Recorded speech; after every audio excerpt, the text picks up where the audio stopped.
우리 함께 말씀은 민수기 27장 12절부터 14절의 말씀입니다. 우리 합독하도록 하겠습니다. 여호와께서 모세에게 이르시되 너는 이 아바림 산에 올라가서 내가 이스라엘 자손에게 준 땅을 바라보라. 본 후에는 내 형 아론이 돌아간 것 같이 너도 조상에게로 돌아가리니 이는 신광야에서 회중에 분쟁할 때에 너희가 내 명령을 거역하고 그 물가에서 내 거룩함을 그들의 목전에 나타내지 아니하였음이니라. 이 물은 신광야 가데스의 무리바 물이니라. 아멘. 여러분들은 스스로를 의롭다고 생각합니까? 그렇다면 그 의는 어디로부터 왔나요? 인간은 아담과 하와가 지은 그 원죄로 인해서 그 이유에는 전적인 타락, 죄로 오염된 하나님의 의를 이룰 수 없는 거룩하지 못한 도리어 하나님께 거역하고 육체의 욕심을 따라 죄를 짓고 그릇된 길로 행하는 그런 죄인이었다는 거죠. 이런 나에게 은혜를 베풀어 주신 분은 누구십니까? 바로 하나님이시죠. 하나님께서 우리에게 은혜를 베풀어 주신 것입니다. 우리가 하나님과의 언약을 어김으로 하나님과의 관계를 깨트린 거죠. 하나님은 피해자입니다. 우리가 가해자인 거예요. 그러나 그런 것과 상관없이 죄인된 우리에게 자비와 긍휼이 풍성하신 하나님께서 은혜를 베푸신 거죠. 값없는 은혜를 베풀어 주신 것입니다. 독생자를 아낌없이 우리에게 주사 대속물이 되게 하시고요. 그 피로 말미암아 믿는 우리에게 의롭다 칭하신 것이죠. 우리가 의로운 것이 아닙니다. 의로우신 예수 그리스도로 말미암아 그 의가 우리에게 전가되므로 한마디로 피해자인 하나님께서 우리에게 조건 없는 자비를 베풀어 주사 우리를 죄 가운데 건져내신 것이죠. 우리는요 이미 갚을 수 없는 큰 빛을 선물을 하나님께 받은 것입니다.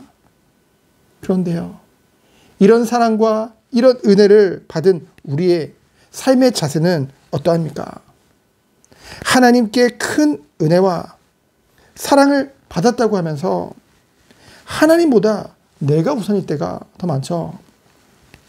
하나님보다 나를 더 사랑하는 것입니다. 하나님을 위한 것이 아닌 여전히 내 것을 이루는데 하나님은 나를 도와야 되죠. 왜요?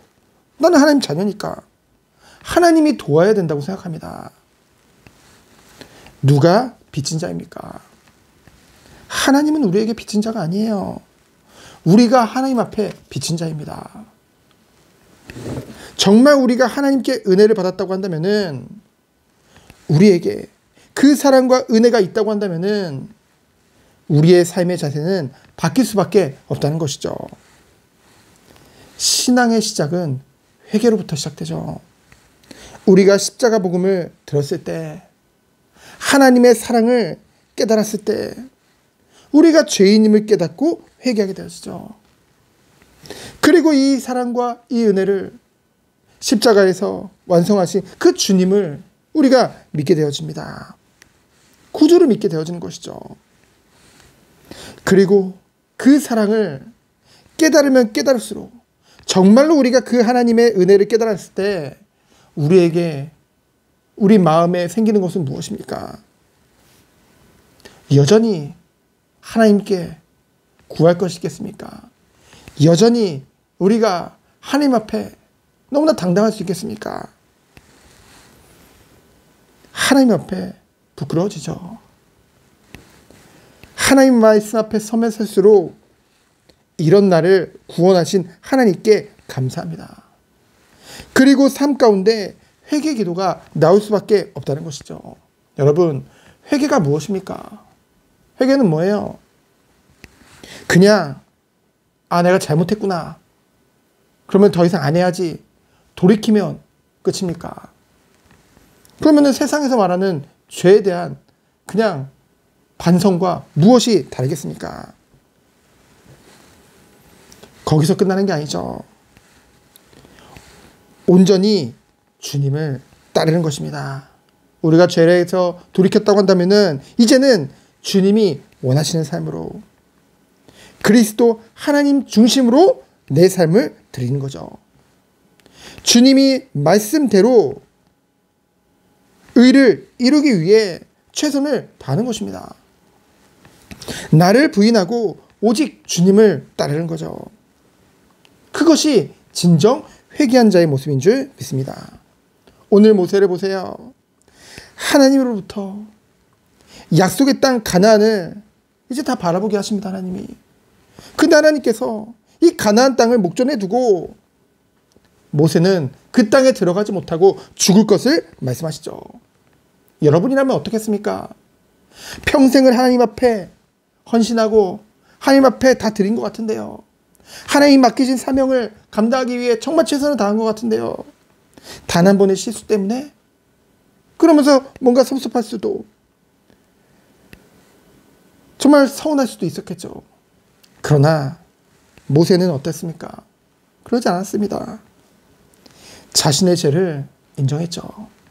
도리어 하나님 앞에 핑계하거나 원망을 하는 것이 아니라 끝까지 순복하는 모습을 보게 되어집니다. 정말로 하나님의 은혜를 받은 자의 모습이죠. 그 사랑을 깨달은 자라면 하나님께 정말 죄송한 마음을 가지고 정말 하나님 앞에 감사해서 정말 하나님을 사랑해서 때로는 우리의 육신에 이 육체 가운데 사는 것이 쉽지 않잖아요. 이 육신의 소욕을 이겨낸다는 것이 쉽지 않잖아요. 차라리 그냥 모르고 살았다고 한다면 오히려 마음이 더 편할 것 같은데 하나님의 말씀을 들으면 들을수록 그것에 합당치 않는 나의 삶의 모습이 발견되니 오히려 더 불편해지잖아요. 하지만요. 그러더라도 힘들더라도 나를 쳐서 복종함으로 하나님께 영광 돌리는 삶을 살아가는 것 그것이 하나님의 은혜를 받은 자의 삶의 모습인 줄 믿습니다. 모세와 같이 끝까지 하나님께 순종하는 거죠. 감사로 그 사명을 감당하는 것입니다. 하나님은 우리에게 그리스도 안에서 이미 모든 은혜와 축복을 다 베풀어 주셨어요. 완전한 은혜를 우리는 이미 받은 것입니다. 그래서 우리는 이제는 정말로 매일매일의 삶 속에 정말 주님을 바라보며 주님을 닮아가며 주님께만 영광 돌리는 그런 모든 선민들이 되어지기를 이 축복 속에 들어가는 하루 되어지기를 예수 그리스도 이름으로 축원드립니다. 시간 기도합니다. 하나님 감사합니다. 오직 주님만을 바라보는 하루 되도록 주께서 축복하여 주옵소서.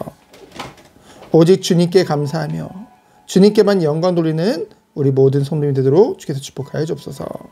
살아계신 예수 그리스도 이름으로 기도합니다. 아멘.